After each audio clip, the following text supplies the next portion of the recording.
I'm going to be bringing in the beloved rewind board for this one. I'm on the wrong one.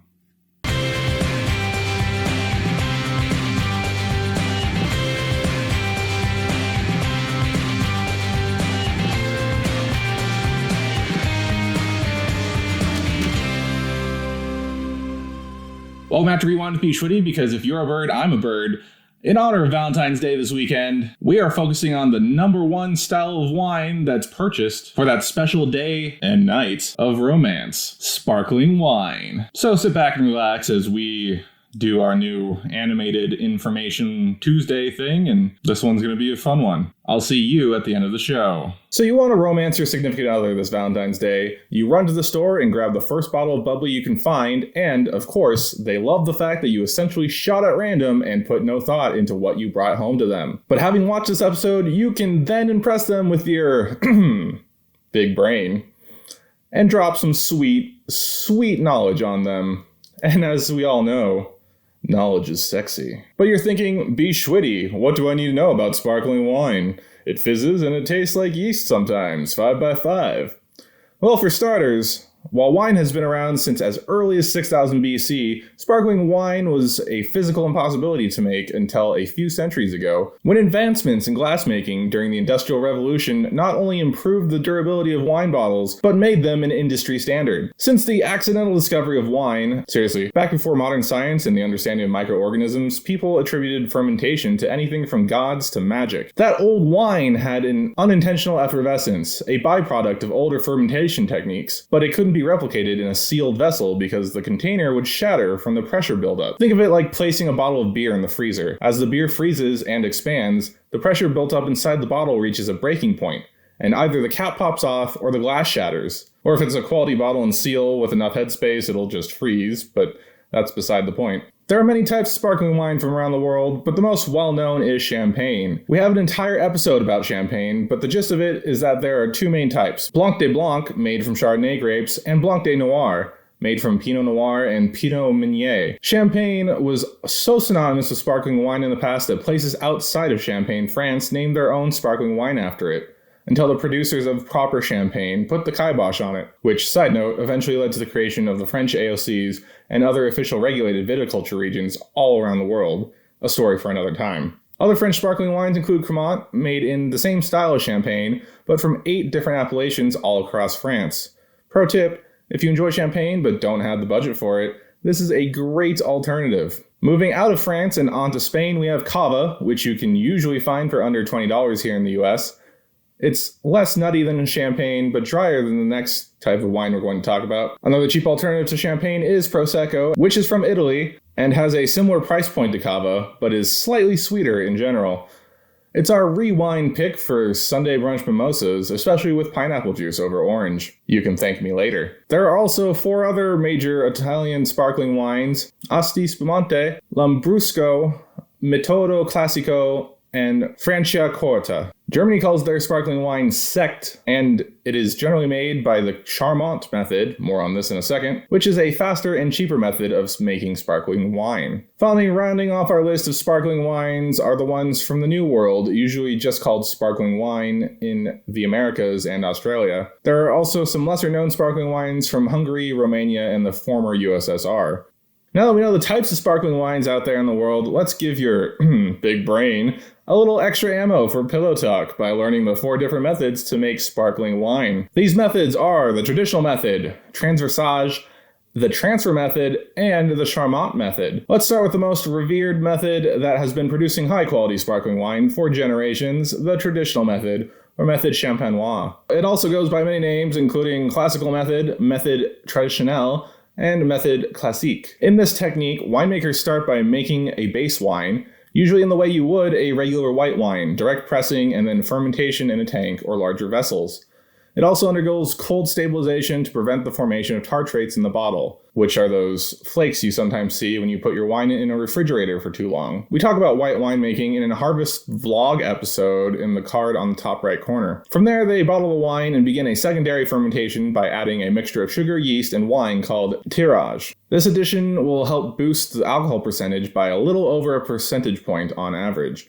as well as help get the pressure of the wine to 5 to 6 atmospheres. Once through secondary fermentation, the wine will age on their lees, the dead and leftover yeast cells that drop to the bottom of the wine. The lees give wine the unique flavor in a process called autolysis. When the wines are ready to move on from the lees aging, winemakers begin riddling the bottles, a process in which they move the lees deposit from the base of the bottle to the neck, so they could remove the detritus through disgorgement. It is now more of an automated process that takes a few days, but in the olden days, winemakers would use a riddling rack to complete the process by hand over a minimum of 6 weeks. As I just said, the next step is disgorgement, where the bottles are frozen and inverted.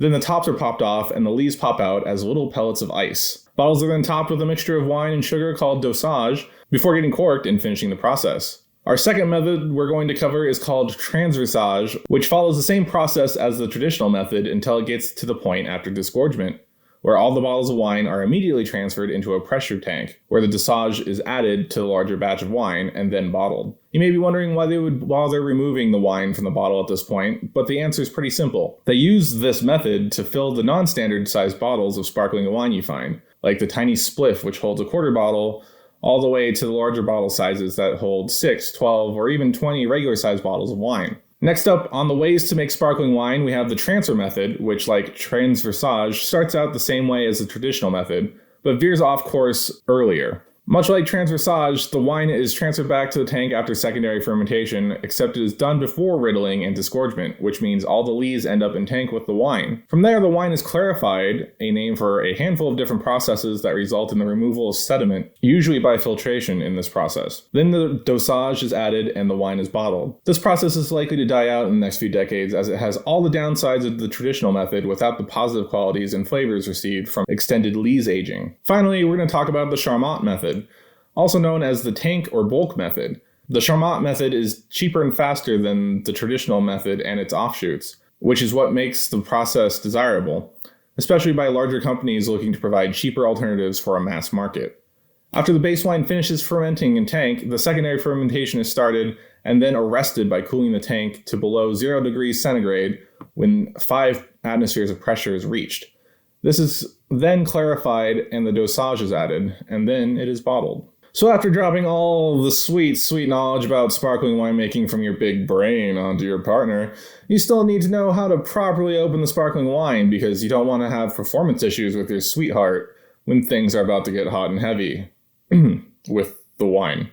And you definitely don't want to pop your top too quickly or have your champagne spray everywhere, right? Now, we've covered this in a previous episode, first on how to open them properly and another on how to use a lightsaber 2 years ago to saber open a bottle. But here's the rundown. First off, we need to remember that sparkling wine is under pressure, as we mentioned earlier in the episode. The pressure varies by the methods used to make it. Each have their own approximate ranges of pressures. Champagne is usually around 6 to 8 atmospheres, and New World sparkling wines generally range from 2 to 5. Because of the pressure inside the bottle, these wines have little wire cages over the cork to prevent it from popping off on the store shelves. These cages twist off easily by twisting the wire knob 5 times. Here's a recent video of me failing to twist them in the right direction. From here on out, until you open the wine, keep your thumb over the cork to prevent it from flying off.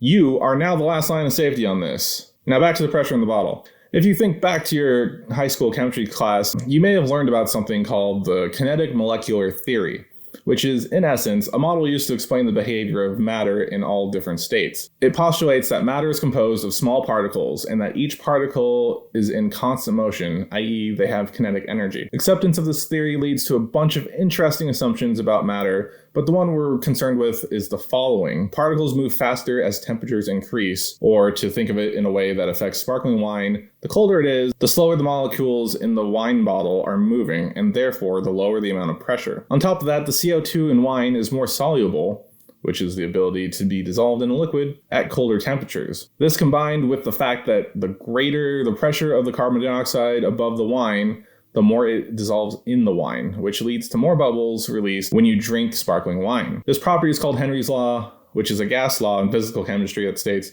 the solubility of a gas in a liquid is proportional to the pressure of the gas over the solution. So that delicious bubbliness you get when drinking sparkling wine is directly proportional to how well you open and serve it.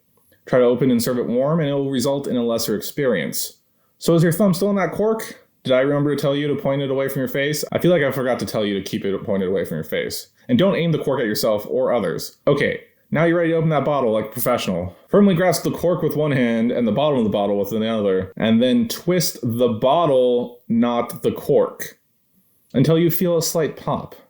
Voila. No shaking, no shooting your eye out, and no excessive noises. Just a satisfying pop, a good amount of carbonation, and the ability to impress your loved one on this holiday of romance, intrigue, and sparkling wine. Now back to the studio. So, make sure you take the time to learn your sparkling wine so you can impress this Valentine's Day. If you have any more questions, just leave it in the comments below. I'll gladly answer anything about the birds and the sparkling wine. And that's it for today's episode of Rewind. Remember, you can find us on YouTube through the link Rewind Show. Make sure to comment, share, like, and subscribe. And ring that little bell to get notified when we have new episodes out, which is every single weekday during the month of February. You can also find us on Instagram at Rewind Show and on Twitter at bschwitty. Like I said, this has been Rewind. My name is bschwitty, and I'll catch you next time.